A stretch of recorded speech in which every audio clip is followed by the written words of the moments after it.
6월 18일 금요일 새벽 예배 본문의 말씀은 사무엘상 17장 55절로 18장 5절까지 말씀입니다. 오늘 금요일에 주시는 하나님의 말씀은 사무엘상 17장 55절로 18장 5절까지 말씀을 통해서 함께 은혜를 나누도록 하겠습니다. 자, 이제 어제 우리가 다윗과 골리앗의 스토리의 클라이막스, 다윗과 골리앗의 전쟁, 한판 승부를 어제 말씀을 통해서 우리가 보았습니다.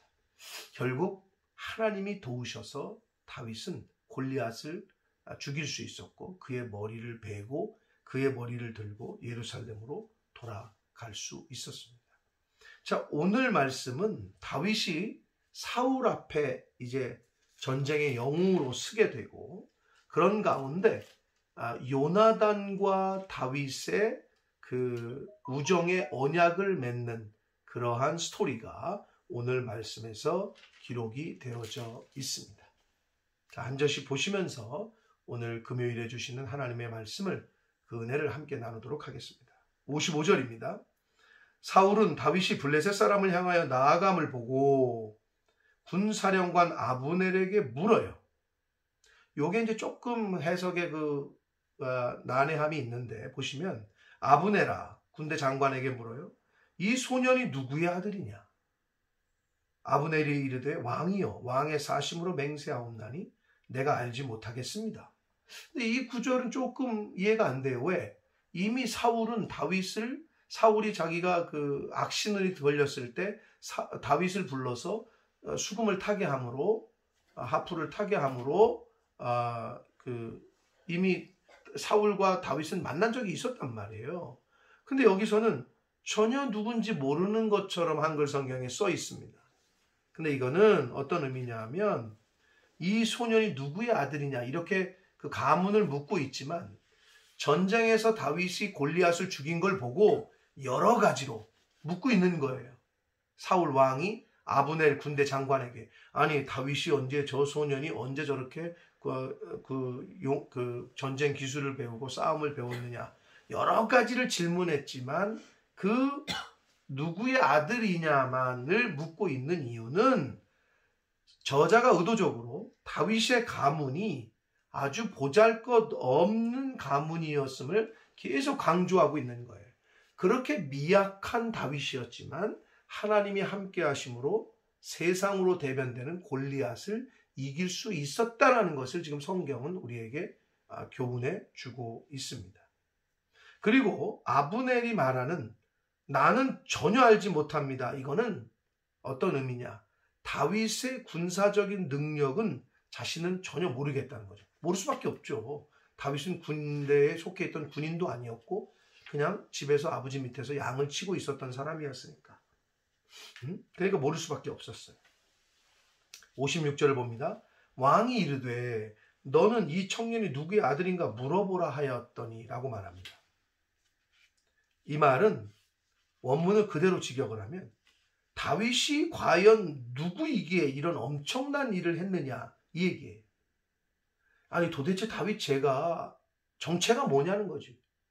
어떻게 이런 큰 일을 골리앗을 무리칠 수 있는 그런 능력을 발휘할 수 있었느냐 이걸 알아보라는 거죠. 그런 의미의 말이에요. 자 57절을 봅니다. 다윗이 그 블레셋 사람을 죽이고 돌아올 때에 그 블레셋 사람의 머리가 그의 손에 있어요. 갖고 오는 거죠. 그러자 아브넬이 그를 사울 앞으로 이제 인도합니다. 군대 장관이 사울 왕에게 인도를 해요. 그러자 58절 사울이 그에게 물어요. 다윗에게 소년이여 누구의 아들이냐 하니 다윗이 대답하되 나는 주의 종 베들레헴 사람 이새의 아들이니이다 하니라. 여기서 또 가문의 이야기. 도대체 너희 집 가문이 뭐냐 이거예요. 그리고 이새의 아들입니다 라고 대답하는 것은 미천하고 낮은 가문, 보잘것없는 가문의 그냥 그런 미천하고 낮은 집안의 아들입니다. 이걸 계속 부각을 시켜요. 왜? 그런데도 하나님이 역사하시니까 골리앗을 이길 수 있다라는 것을 이 저자는 그것을 계속 나타내 주고 있습니다. 장면이 바뀝니다. 18장에서 다윗이 사울에게 말하기를 이제 맞춰요. 여러 가지 묻고 얘기를 했겠죠.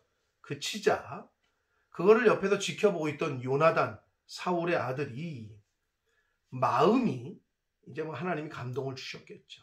마음이 다윗의 마음과 하나가 되어 이렇게 얘기합니다. 성경은. 하나님의 영이 임했을 거라고 추측이 되고 여기 기록이 되어 있지 않습니다만은 요나단의 마음이 다윗의 마음과 하나가 됐다. 연결이 됐다. 이렇게 성경은 이제 말하고 있어요. 그래서 요나단이 그를 자기 생명같이 사랑했다라고 성경은 말씀합니다. 사랑하는 성도 여러분, 우리가 예수 그리스도와 예수님과 마음이 단일을 이루고 하나가 될 때에 그때에 비로소 우리는 예수님을 생명을 다해서 섬기고 사랑할 수 있습니다. 하나가 되지 않으면 절대로 예수님을 내 생명을 다해, 목숨을 다해, 힘을 다해 섬길 수가 없습니다. 요나단은 다윗과 마음이 하나가 되었어요. 연결이 되었어요. 그래서 그를 생명을 줘서라도 다윗을 사랑하고 지키고 도와줄 수 있게 됐던 거예요. 실제로 요나단은 다윗을 여러 번 구해줍니다. 자, 2절을 봅니다. 그날의 사울은 다윗을 머무르게 하고 그의 아버지 집으로 다시 돌아가기를 허락하지 아니했다. 이전에는 수금 타고 악신이 떠나면 다시 집으로 돌아가고 이렇게 왕래를 했거든요. 근데 지금은 그런 그 골리앗이라는 그 어마무시한 사람을 전쟁에서 이긴 그 다윗을 자기 옆에 두고 싶은 거예요. 사울 왕이. 그래서 집에 못 가게 했어요. 자, 3절. 왕궁에 상주하게 했던 거죠, 이제는. 3절을 봅니다. 요나단은 다윗을 자기 생명같이 사랑하여. 왜? 마음이 하나가 됐기 때문에. 이건 부부관계에서도 똑같습니다. 남편과 아내가 마음이 하나가 될 때 생명같이 아내를, 남편을 사랑할 수 있습니다. 그런데 마음이 나뉘어지면, 하나가 되지 못하면 절대로 그렇게 할 수 없어요. 더불어 언약을 맺었다 그래요. 요나단이 주체가 돼서 다윗과 언약을 맺어요. 서로가 서로를 지키고 보호하고 사랑해주고.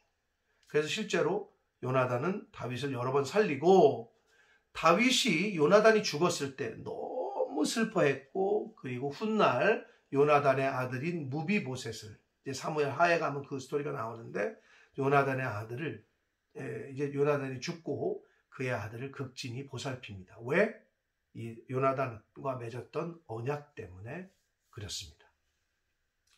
자, 4절을 봅니다. 요나단이 자기가 입었던 겉옷을 벗어 다윗에게 주었고 자기의 군복과 칼과 활과 띠도 그리했다. 겉옷은 왕의 아들로서 입었던, 어떻게 보면 왕 신분을 상징한단 말이에요. 옷이 옛날 지금이나 그런 게 있단 말이에요. 특히 그 당시에 왕의 아들이 입었던, 왕족이 입는 겉옷을 다윗에게 줬다는 거예요. 이 얼마나 이건 어떤 의미에서는 이게 비유적으로, 상징적으로 다윗이 이제 왕이 된다라는 그런 계시성도 있지만 1차적으로는 요나단이 다윗을 얼마나 사랑했는지를 엿볼 수 있습니다. 그리고 군복과 칼과 활도, 칼은 당시에 요나단하고 사울밖에 없을 정도로, 그리고 칼은 자기 생명을 지키는 무기였는데 칼을 다윗에게 줬다는 것은 자기 생명을 의탁할 정도의 사이였다라는 것을 지금 암시해 주고 있는 거예요. 자, 그리고 마지막으로 5절. 다윗은 사울이 보내는 곳마다 가서 지혜롭게 행했다. 사울이 이제 여러 가지 일을 시켰던 것 같습니다. 근데 가서 지혜롭게, 하나님이 지혜를 주셔서 그 지혜로 행했어요. 그러자 사울이 그를 군대의 장으로, 오늘날로 말하면 국방부 장관으로 삼은 거죠. 우두머리로 삼았더니 온 백성이 그것을 당연하지, 사울이 해야지, 이렇게 합당하게 여겼고 사울의 신하들도 합당히 여겼다라고 말씀하고 있습니다. 사랑하는 성도 여러분, 오늘 말씀에서 우리가 잊지 말아야 될 것은 요나단과 다윗이 마음이 하나가 될 때 생명처럼 사랑했다. 저와 여러분이, 하나님의 자녀들이 예수 그리스도와 단위를 이루고 하나가 될 때 그 예수님을 생명을 다해, 마음을 다해, 힘을 다해 사랑하고 섬길 수 있다는 것. 즉 마음은 영이 하나가 되는 걸 말하고, 영은 곧 하나님의, 예수님의 말씀, 성경이다. 그러니까 내가 성경 말씀이 내 안에, 내가 성경 말씀 안에, 즉 내가 그 말씀대로 순종하는 걸 말해요. 그럴 때 하나가 될 수 있고, 그렇게 하나가 돼야 하나님의 사람으로, 예수님의 제자로서 이 땅을 살아갈 수 있습니다.